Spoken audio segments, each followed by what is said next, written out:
Hello everybody, I'm Dave. And I'm Bill. And we're John Slayer Consultants, and today is Free Thursday, Learning Day. So today we've been studying John Maxwell's book, The 21 Irrefutable Laws of Leadership. And for the past 17 weeks, we've been broadcasting live and sharing for about a half hour one of the principles from each of these chapters. Today we're on chapter 18. The law of sacrifice. And today we're going to talk about what it is that leaders have to sacrifice to go up. And one of the laws that we talked about was the law of influence. What's the law of influence tell us, Bill? The law of influence tells us that leadership is influence. It's nothing more and it's nothing less than influence. Too many times we've thought about leadership in the sense of just position or title. And John really breaks it down that it really is about influence. And when we really care about people, when we care about the cause that we're leading, there's some principles that we should know. And this is one of them that's really important to know about sacrifice, because so many times people want to get to the position or the title, and they don't think about too many things except maybe the perks at times. But when we're leading for the benefit of others in the organization, we got to take into consideration what it really takes to be a leader and what has to be given up. Sometimes we have to give up our rights and accept responsibilities, and that's the role of an effective leader. So today, Bill, tell us a little bit about the process of how John breaks these lessons down in his book. Well, it's kind of a three-part process. It's first we learn the law, and that's what is it about? How does it apply to our leadership? And then we talk about how we live the law. How do we demonstrate that law? How do we use that law in our lives? And then leading other people to the law. It's not good enough just to do it. We need to bring more people in and add value to them and get them to be able to do it also. It's really important to understand those three processes, because sometimes we leave a leadership vacuum. We'll raise up some leaders and leaders will grow, and we leave off that next phase of people development to bring other leaders up. And if that leader leaves or is gone, sometimes that creates a vacuum where there's not a leader to replace or to step in. And sometimes they have to start all over again. And that's an ineffective way of running any kind of organization or team or whatever. So we want to always be working on. That comes back to the 5 levels of leadership, doesn't it, Bill? Yes. The first level is a positional title, and sometimes that gives us some direct authority to get people to do things. But most of the time we have to lead out of that position if we just stay there and don't think about our influence, don't we? So we move to, what's level 2, Bill? Level 2, that's the development. Or no, I'm sorry, that's productivity. I think. No, that's permission. Permission. Yeah. That's permission. I put him in a little spot. He knows this stuff better than I do, but that's the level of permission, and that's where people will let us lead them a little bit. Absolutely. And then the third level was productivity, and that's where a lot of times the danger is we get productive and start producing results, and we don't think about a year, 5 years, 10 years down the road about who's going to be doing this after we're gone. And we take those results with us. The team has to start all over. But if we develop leaders and keep it going, we not only can improve our results today, we can continue and sustain those results into the future. And that comes to level 4, which is people development. And we raise up other leaders beside us and we empower them. And then we reach the pinnacle, which is the personhood level, right? And when we get to that level, and very few people actually do. Very few leaders actually get to that level. Yeah. And this is a person who has raised up other leaders consistently over a period of time, added value to their lives, and let them lead in more of a mentoring role and a teaching role. And that's a high mark to reach for. That's where we should all be striving for. But it doesn't happen overnight, because leadership doesn't happen daily. It happens in a daily agenda, and it's a process. Leadership doesn't just happen in a day. It's a daily process. That's exactly right. So we learn the law, become aware of it. Sometimes we're living it out and not even aware of it, because we don't sometimes give it a name. But when we specifically focus on it, we can become more effective at it. And then we live it out, and then we lead others to it. So today, Bill's going to tell us a little bit about learning the law of sacrifice. And learning the law of sacrifice, it's what would you give up for the people who follow you? Our sacrifices are things that we give up today for for better things that we will get tomorrow. And there's several reasons that we might sacrifice. One's to survive. We might, we may need just to survive. We may have to give up something right now so that we'll have food tomorrow. We may have to give up some of our play today so we'll have money next week for food. And then to make money, same thing, we sacrifice our time today to be at a job so that we'll get our paycheck in 2 weeks. And, to build a company organization, this is getting up there a little more, I don't want to say noble, but a little more complicated. Yeah. We're sacrificing things today so that there's going to be something after we're there, after we're gone. Yeah. And then, to change the world. And that's beyond just building a company organization. That's improving a little bit here so that the whole world improves. And the model of sacrifice was set early in the Bible. Yeah. I mean, God asked his people to sacrifice regular basis so that they could do well in the future. Not all the sacrifice was done as penance. Some sacrifice was done so that they could receive blessings in the future. Yeah. And that was kind of a model that he set up to show us how sacrifice works. Yeah, and that's so true. And back to this, I was just going to tag on what Bill was saying about survival. A lot of times, you might have a group of people and you don't have a real clear-cut leader, that's evident. But sometimes when survival mode kicks in, that's when the leader steps up. Mm-hmm. Sometimes that's when a leader finds him or herself, and they find out, I can do this. I can do it out of necessity. And sometimes that's the spark that will cause a leader to rise up and begin to grow and emerge. And one of the real modern examples of sacrifice in a leader was Martin Luther King. And his history is kind of, I won't say detailed, but it's kind of outlined in this chapter. Yeah, and that's a great story too. It's not just a story; it's our history. Yes. Yeah. And how the strength of why you will sacrifice will determine how much you will sacrifice.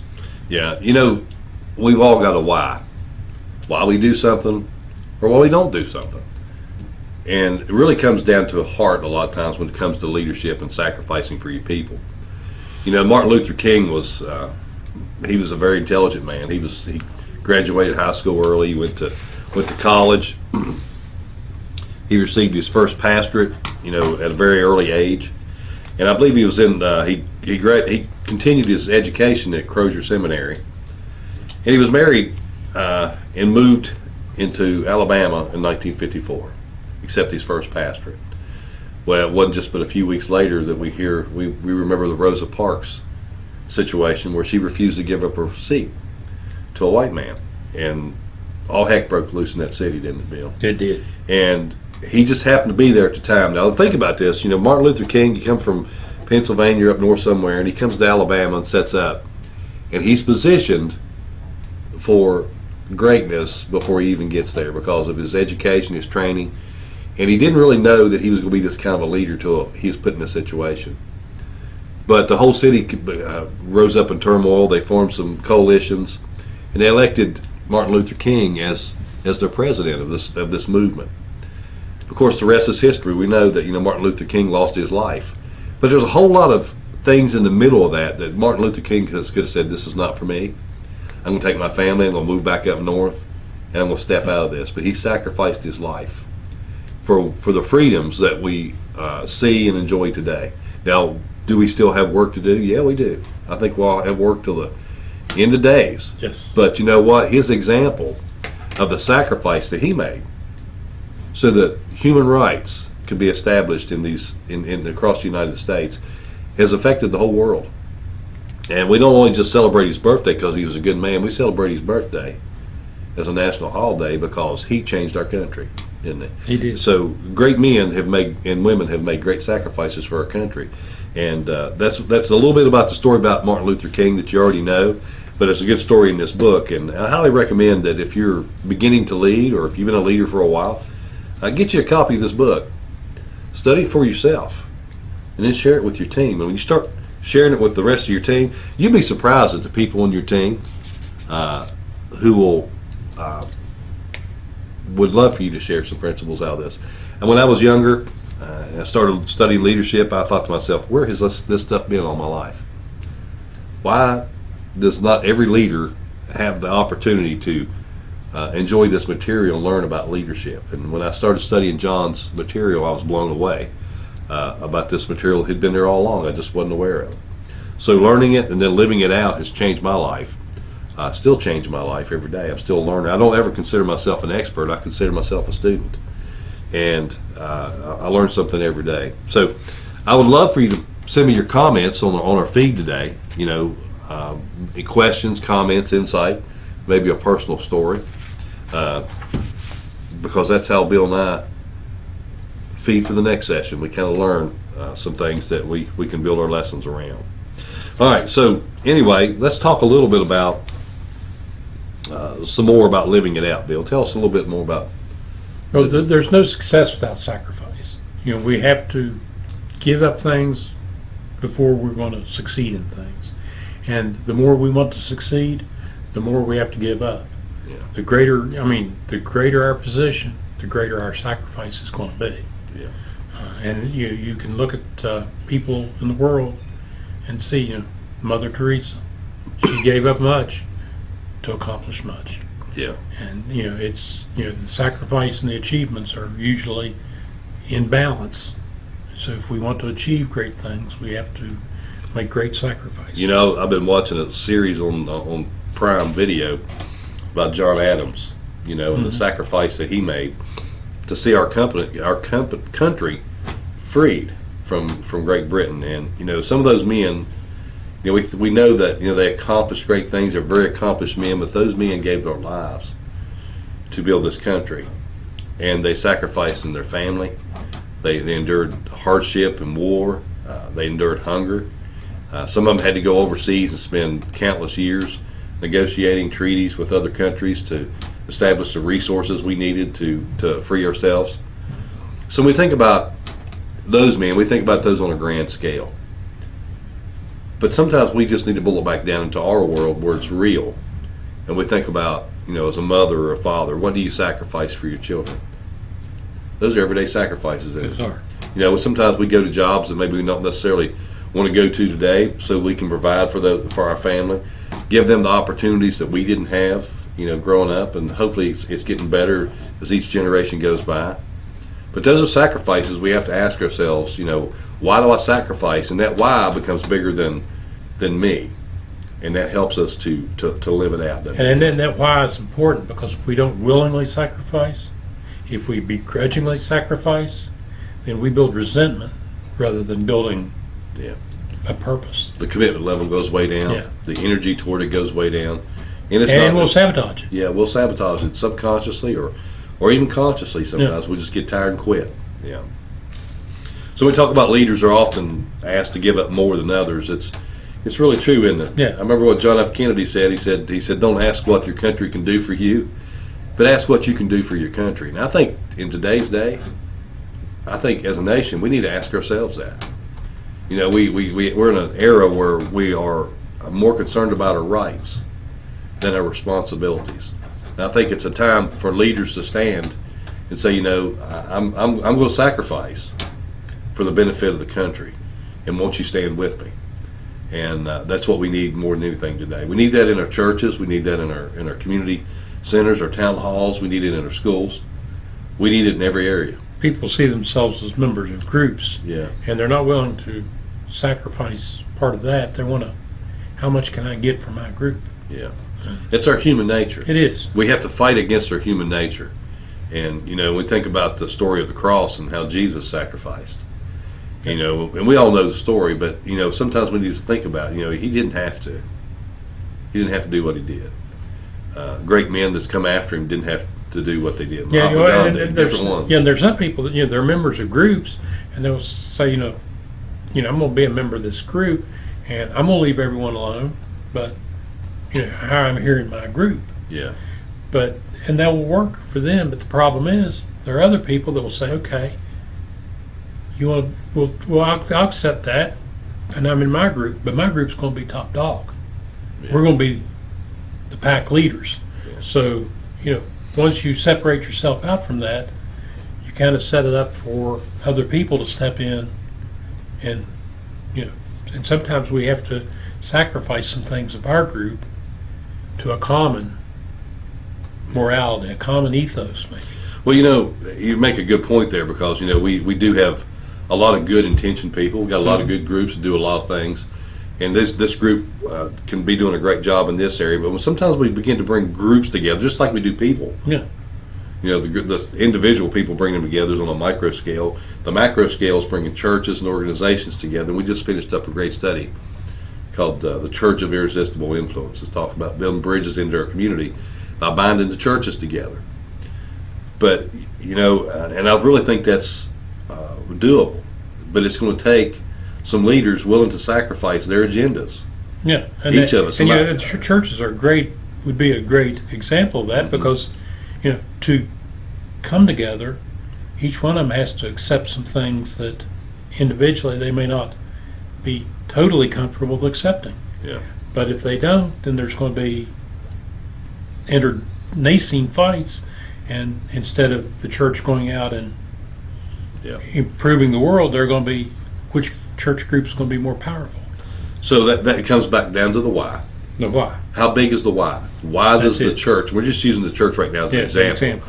But if the church is called to minister to the world and to be the salt and light that it's called to be, and we've got 33,200 different Christian denominations today, and so many of them are so divisive and so far apart that they can't seem to come together, we have to find that common ground, and that common ground becomes our why. Yeah. Jesus told us to make disciples of all nations, to feed the poor, feed the hungry, take care of those who can't take care of themselves.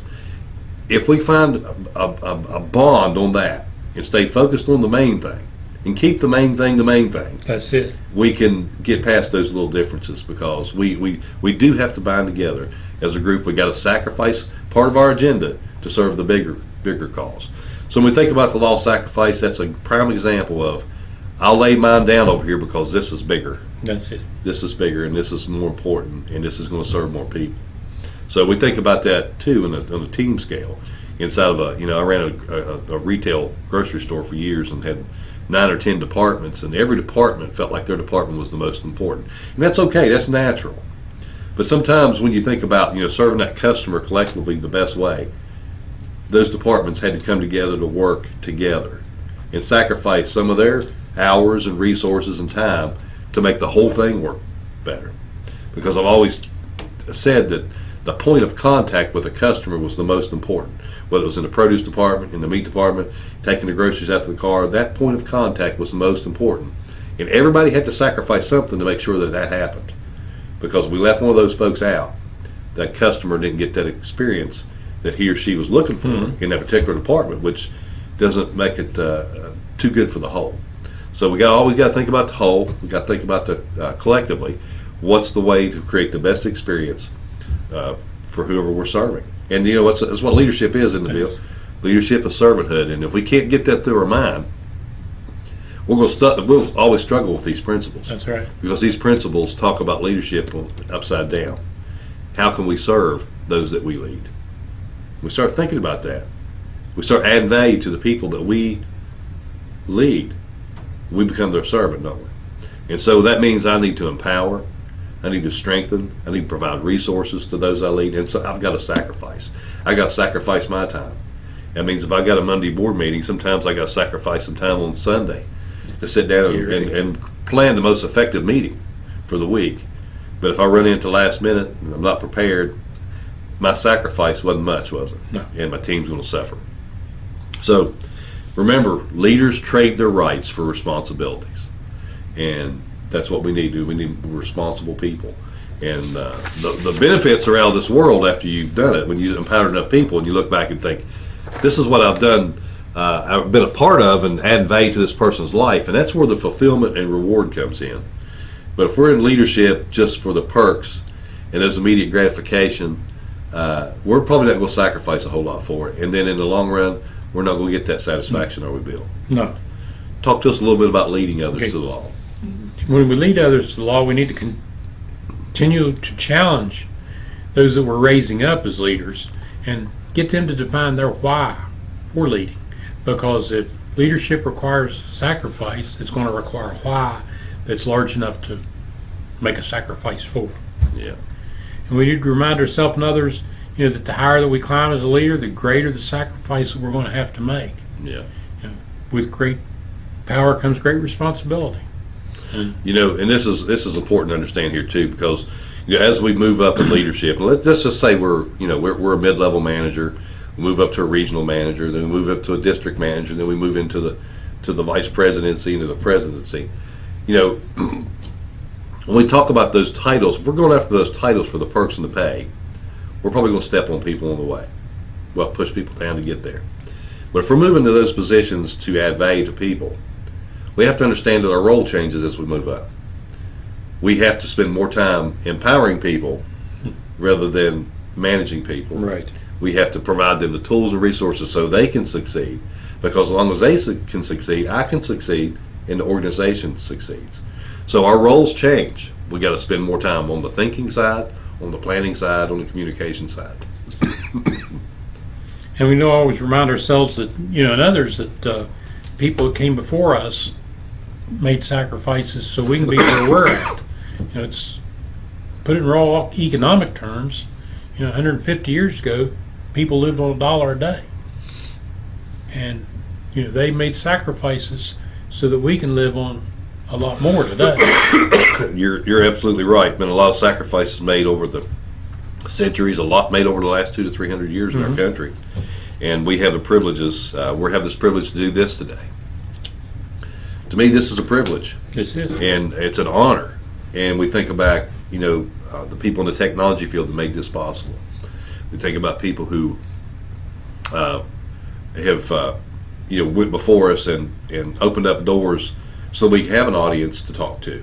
So a lot of folks that went before us. I think about my dad. I think about my granddad. And you think about the rough times that they had. Everything they did was building something for today. So everything we're doing today is build something for the next generation. And you touched on that earlier about the Bible. And then you talk about this being an honor and a privilege.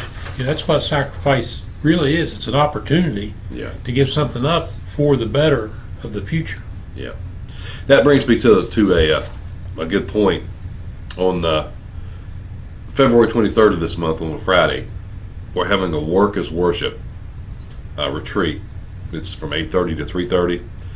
$25 registration fee, but that includes your lunch, and you get to hear about 11 speakers speaking into your life about how your work is actually worship and how to make it more effective, more rewarding. I encourage you to sign up for that today. Go to therainbowlife.com, to our church website. There's an event tag there, or you can go to workasworship.org and sign up directly there. So get registered for that. Plan to spend the day. If you've got a team of leaders that you're trying to develop and you want to add value to them, buy them a ticket and bring them. The money's not the issue. It's just $25. It's about a $200 a day retreat, and right now media is placing this on so that it can add value to our country through the local churches, so that people can look at work as a little different. Well, it's time for an action plan now, isn't it, Bill? That's it. We talk about learning it, becoming aware of it. We knew about sacrifice, but we probably didn't think about it as a principle, as a law. And we talked about how to live it out. We talked about some folks who've lived it out. Now let's talk about how we can put it into play and have an action plan. Bill, tell us about the first step. Well, the first step was going to be to define your why.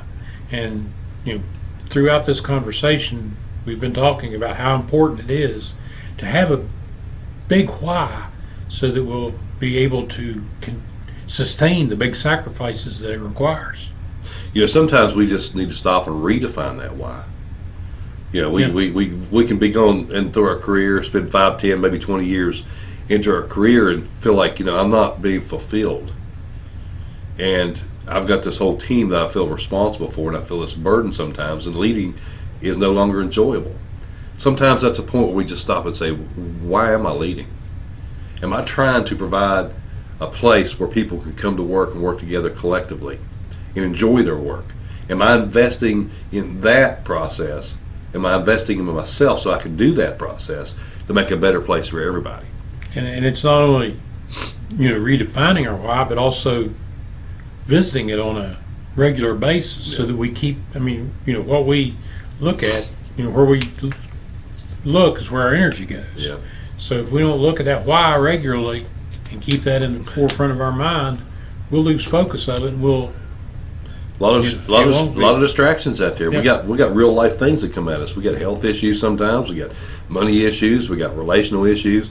All those things are always bombarding us, and sometimes we just got to settle down and ask ourselves, why am I doing what I'm doing, and what's my motives?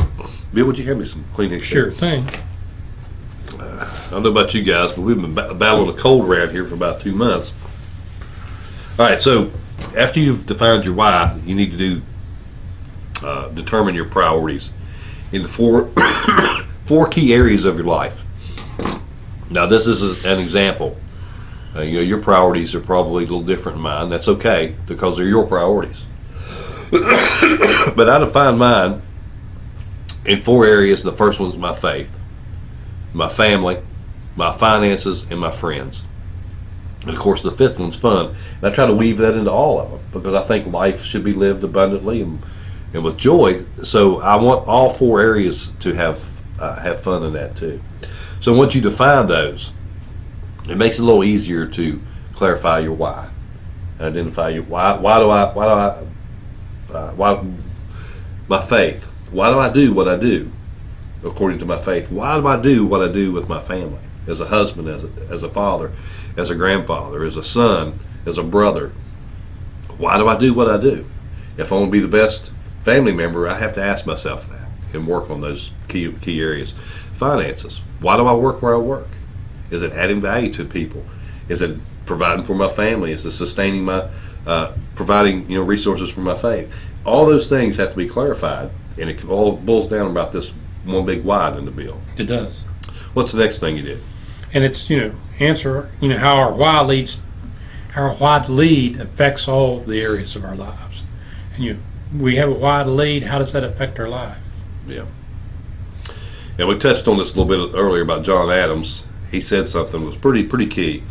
We're going to close out on this, because this is, John Adams sacrificed years, and my wife and I were watching this series, and we realized that he was overseas and missed a lot of his children growing up. His children were grown adults when he got back from France and from England.